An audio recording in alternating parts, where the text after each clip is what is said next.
ప్రాంతంలో ఎన్ని సేవలు చేసినారని చెప్పి ఇద్దరు కూడా విషయాలు చెప్తూ వారు వెంకటస్వామి గారు నేను కూడా మంచిగా గుర్తుంది. అప్పుడు జౌళి శాఖ మంత్రి వాళ్ళు ఉన్నప్పుడు ఈ సిరిసిల్లలో చాలామంది జౌళి శాఖ కార్మికులు ఉన్నారు, వారికి న్యాయం చేయాలి అని చెప్పి ఆ రోజులలో మంచి ప్యాకేజ్ జౌళి శాఖ కార్మికులకి ఇవ్వడం జరిగింది. నేను మునుగోడు బై ఎలక్షన్లో అక్కడ కూడా చాలామంది పర్మిషన్ ఉన్నారు. ఆ క్యాంటీన్లో వెళ్ళినప్పుడు కూడా అందరూ కూడా గుర్తు చేసుకున్నారు. సార్ కాకా వెంకటస్వామి గారు మంత్రిగా ఉన్నప్పుడు ఆ పాఠశాలలకు చాలా న్యాయం చేస్తారని చెప్పి వాళ్ళందరూ కూడా గుర్తు చేసుకున్నారు. ఇప్పుడే మహేందర్ రెడ్డి గారు కూడా చెప్పారు, కాకా వెంకటస్వామి గారు వారు ఇంటి పేరే గడ్డం లేకుండా గుడిసెల వెంకటస్వామి గారు అని చెప్పి ఆయన ఒక పేరు సంపాదించారు. ఆది శ్రీనివాస్ గారు చెప్పారు, కాకా వెంకటస్వామి గారు నిరంతరం తెలంగాణ గురించి కొట్లాడి తెలంగాణ సాధించుకోవాలి, తెలంగాణలో న్యాయం జరుగుతుందని చెప్పి వారు కూడా చాలా చక్కగా చెప్పారు. గడ్డం నరసింహ గారు ఎందుకంటే మన చంద్రరావు గారు వారు మా నాన్నగారు మంచి స్నేహితుడు, వాళ్ళిద్దరు కూడా కలిసి అప్పుడు తెలంగాణ ఉద్యమంలో పనిచేయడం జరిగింది. అంటే ఇంత చరిత్ర ఉన్న వెంకటస్వామి గారి కొడుకు నేను కూడా నిరంతరం ఎంపీగా అయిన తర్వాత ఎలా కాకా వెంకటస్వామి గారు పనిచేసినారో ప్రజల సేవ చేయాలని చెప్పి అదే దిశలో కూడా నేను నడుస్తూ ఉన్నాను. మీకు అందరికీ తెలుసు, తెలంగాణ ఉద్యమంలో కూడా పార్లమెంట్లో కాకా వెంకటస్వామి గారి స్ఫూర్తి తీసుకొని తెలంగాణ కోసం ఎట్లా తెలంగాణ సాధించుకోవాలని చెప్పి ఆ రోజులలో పార్లమెంట్లో మా తెలంగాణ ఎంపీలందరూ కూడా పొన్నం ప్రభాకర్ గారు, మధురి యాక్షన్ గౌడ్ గారు, రాజగోపాల్ రెడ్డి గారు, జగన్నాథన్ గారు మేమందరం కూడా కలిసి తెలంగాణ ఎట్లా ఇస్తే బాగుంటుందని చెప్పి ఆ రోజులలో కొట్లాడడం జరిగింది. మా కొట్లాట ఏదైతే పార్లమెంట్ అయిందో అదే ఒక కీలకమైన విషయం అయిందనమాట. అప్పుడు తెలంగాణ నిర్ణయం తీసుకోవడంలో సోనియా గాంధీ గారు చాలాసార్లు చెప్పారు, నిజంగానే తెలంగాణ ఎంపీస్ అందరూ కూడా మంచిగా కొట్లాడారని చెప్పి చాలాసార్లు పబ్లిక్గా చెప్పడం జరిగింది. ఆ రోజులలో ఎవరైతే తెలంగాణ గురించి వాళ్ళు త్యాగాలు చేసినారు వాళ్ళందరూ కూడా సూసైడ్ చేసుకున్న వాళ్ళందరికీ కూడా మేము ఆ రోజులలో ₹1,00,000 అందరికీ ఇవ్వాలని చెప్పి ఆ రోజుల్లో సిల్సిలా కూడా రావడం జరిగింది. మీరందరూ కూడా గమనించాలి. అప్పుడు కేవలం ఒకటే ఒక కార్యక్రమం, తెలంగాణ సాధించుకున్న తర్వాత మనందరికీ బాగుపడుతుందని చెప్పి మనమందరం కూడా ఆలోచనతోని తెలంగాణ సాధించుకోవడం జరిగింది. మీరందరూ చూసినారు, ఈ 10 సంవత్సరాలు ఏదైతే టీఆర్ఎస్ ప్రభుత్వం హయాంలో ఉండేనో ప్రజల గురించి మర్చిపోయినారు. ప్రజల గురించి మర్చిపోయి కేవలం కుటుంబం ఎదగాలి, కుటుంబం మంచి బాగుండాలని చెప్పి ఆ ఆలోచనతోని వాళ్ళు ఆ కుటుంబ సభ్యులందరూ కూడా అభివృద్ధి చేయడం జరిగింది. మనకు తెలుసు, ఇక్కడ ఈ ప్రాంతాల్లో వారు చెప్పినట్టు ఇక్కడ ఒక శాండ్ మాఫియా ఉంది. ఆ రోజులలో ఆ శాండ్ మాఫియా వలన మన కొందరు దళితులకు కూడా ఆ రోజులలో హింసించడం జరిగింది. నిజంగానే న్యాయం చేసే అవసరం ఉందని నేను ఇప్పుడు మైన్స్ శాఖ మంత్రిగా ఉన్నప్పుడు అయిన తర్వాత అన్ని చోట్ల కూడా ఇదే చెప్పినాను, ఇసుకే దందా బంద్ కావాలి, ఎవరైతే ఇసుకే దందాలో ఉన్నారో వాళ్ళను డెఫినెట్లీ చర్యలు తీసుకోవాలని చెప్పి కూడా నేను ఆదేశాలు ఇవ్వడం జరిగింది. మొన్న క్యాబినెట్ మీటింగ్లో కూడా మాట్లాడినప్పుడు ముఖ్యమంత్రి గారు కూడా ఇదే అన్నారు, ఏదైతే పన్ను రాష్ట్ర ప్రభుత్వం రావాలి. ఎందుకు రావాలంటే మనము ఏదైతే గ్యారంటీ కార్డు ఏదైతే తీసుకున్నామో ప్రజలకు మేలు కావాలని చెప్పి మనం ఈ గ్యారంటీ కార్డు ఇంప్లిమెంట్ చేయడం జరిగింది. అందరు ఇప్పుడే చర్చించేటప్పుడు చెప్పినారు, ఇందిరమ్మ ఇల్లులు ఇంతకుముందు మనకు డబుల్ బెడ్రూమ్ ఇల్లు ఇస్తామని చెప్పి మోసం చేయడం జరిగింది. కానీ ఇప్పుడు ఇందిరమ్మ ఇల్లులు ఏదైతే 10 సంవత్సరాల క్రితం 12 సంవత్సరాల క్రితం కాంగ్రెస్ ప్రభుత్వం ఇచ్చిందో మళ్ళొకసారి ఇందిరమ్మ ఇల్లులు ఇవ్వడంలో చాలామంది పేద ప్రజలందరూ కూడా వారందరూ లాభం పొందుతున్నారు. వారికి చాలా మందికి బేస్మెంట్ వర్క్ కూడా ₹1,00,000 మన రాష్ట్ర ప్రభుత్వంతో ఇవ్వడం జరిగింది.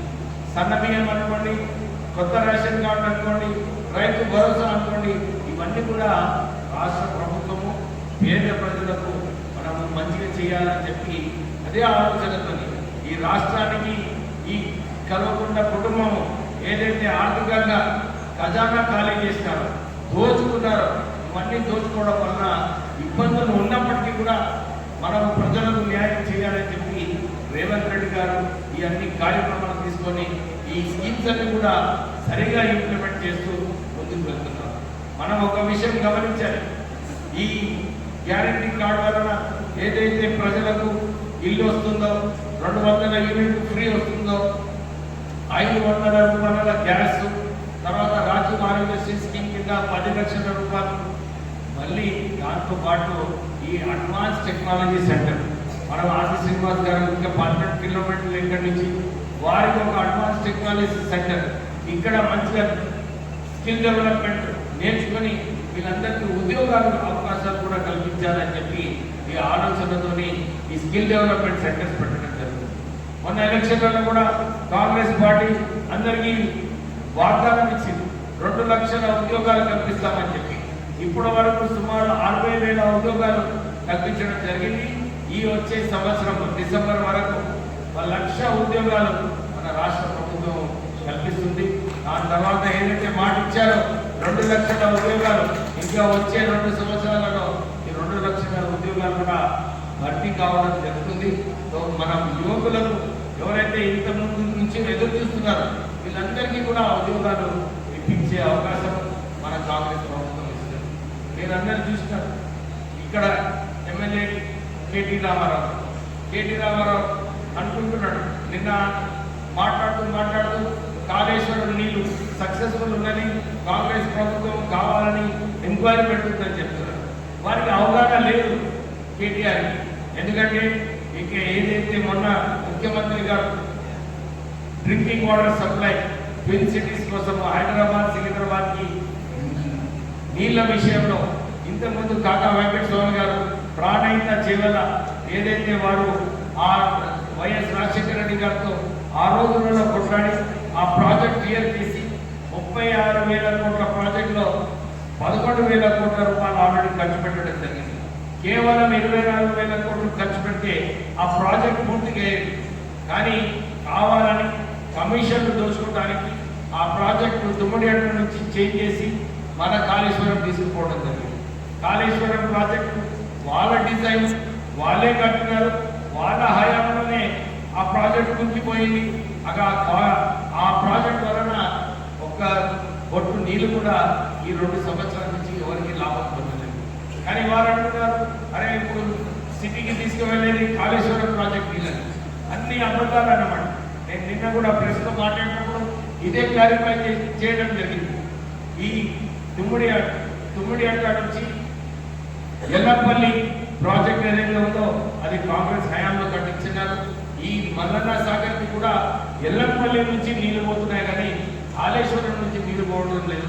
వారు నిజంగా అవగాహన కేటీఆర్ గారికి సరిగా లేదు. అందు గురించి వారు తప్పుగా ప్రజలకు మోప పెట్టడానికి ఏదో ఒకటి ఆరోపిస్తున్నారు. నిజంగానే వారికి రాజకీయాలలో ముందుకు వెళ్ళాలంటే వారి చెల్లె ఏం చెప్తుందో అని ఆలోచించుకోవాలి. ఎందుకంటే వారు నిరంతరం 5 సంవత్సరాల నుంచి అందరూ కూడా ప్రజలు చెప్తున్నారు, కేసీఆర్ హయాంలో అవినీతి ఎక్కువైపోయింది, కేవలం కుటుంబ సభ్యులే దోచుకుంటున్నారు, వారిపైన చర్యలు తీసుకోవాలని చెప్పి ఇప్పుడు కూడా మనము ఇదే చర్చించుకున్నాం, ప్రజలను తీసుకువెళ్ళాం. అందుగురించి ప్రజలు వారికి ఇంట్లో కూర్చోపెట్టారు. కానీ ఇప్పుడు వారి సొంత చెల్లె చెప్తున్నదంటే నిజంగా కేటీఆర్ వారి ప్రశ్నలకు సమాధానం వాడివ్వాలి. కానీ వారు ఏదైతే ప్రజల సొమ్మును దోచుకున్నారో దాని గురించి నేను ఇదే కోరుతున్నాను. మహేందర్ రెడ్డి గారు, మనము ఈ సిరిసిల్లలో కాంగ్రెస్ పార్టీని బలపరిచే బాధ్యత మనం అందరం తీసుకోవాలి. నేను మన ముఖ్యమంత్రి గారు సిద్దిపేటలో బాధ్యత ఇచ్చినప్పుడు అక్కడ పోయి సిద్దిపేట గదిలో 2 నియోజకవర్గాలలో అందరు కాంగ్రెస్ కార్యకర్తలను మంచిగా బలోపేతం చేసి వాళ్ళందరికీ కూడా ఇదే భరోసా ఇప్పించినాం, ధైర్యం ఇప్పించినాం. నడవండి, మనం కొట్లాడదాం, ఈ టీఆర్ఎస్ లీడర్షిప్ని మనము వారికి వెంట తీసుకువెళ్ళే అవసరం ఉన్నది. మనం అందరం కలిసి పనిచేస్తే, ఎందుకంటే ఇన్ని చక్కటి స్కీమ్స్ మన రేవంత్ రెడ్డి గారు ఏదైతే ప్రారంభించారో మన ప్రాంతాలలో మనం దీన్ని సరిగా అమలు చేసుకొని ప్రజల దగ్గరికి వెళ్ళి ప్రజల నమ్మకం మనం సంపాదించుకొని కాంగ్రెస్ పార్టీని బలోపేతం చేయాలని చెప్పి మనం అందరం కలిస్తే డెఫినెట్లీ చేయొచ్చు. మీరు కూడా మన ఆది శ్రీనివాస్ గారు ఉన్నారు ఇక్కడ ఉన్న కాంగ్రెస్ లీడర్షిప్ అందరూ కూడా ఇక్కడ సిరిసిల్లకు వచ్చి వారు కూడా ఇక్కడ సమయం కేటాయించి పార్టీని ఎట్లా ముందుకు తీసుకెళ్లాలని చెప్పి అందరూ కూడా ఆలోచించాలని చెప్పి మళ్ళొకసారి ఇంత చక్కటి కార్యక్రమం రాహుల్ గారు చేసినందుకు వారికి నా తరఫు నుంచి కృతజ్ఞతలు చేస్తూ మళ్ళొకసారి అందరు నాయకులందరూ కూడా మా నాన్నగారు అక్కా వెంకటస్వామి గారిని గుర్తించుకున్నారు. మీ అందరికీ ఒక్క విశ్వాసం కల్పిస్తున్నారు. ఏదైతే పేరు మా నాన్నగారు సంపాదించినారు, ఏదైతే దారి మా నాన్నగారు చూపించినారు, ప్రజల సేవ చేయాలని చెప్పి మీ అందరికీ కూడా ఆ దారిలోనే నడుస్తాను. ప్రజలకు మేలు చేస్తాను, ప్రజలకు న్యాయం చేస్తాను, ప్రజలకు మంచి అభివృద్ధి కార్యక్రమాల్లో పాల్గొంటానని చెప్పి మీ అందరికీ భరోసా ఇస్తూ నేను మరొకసారి మీకు అభినందన చెప్తూ థ్యాంక్ యూ.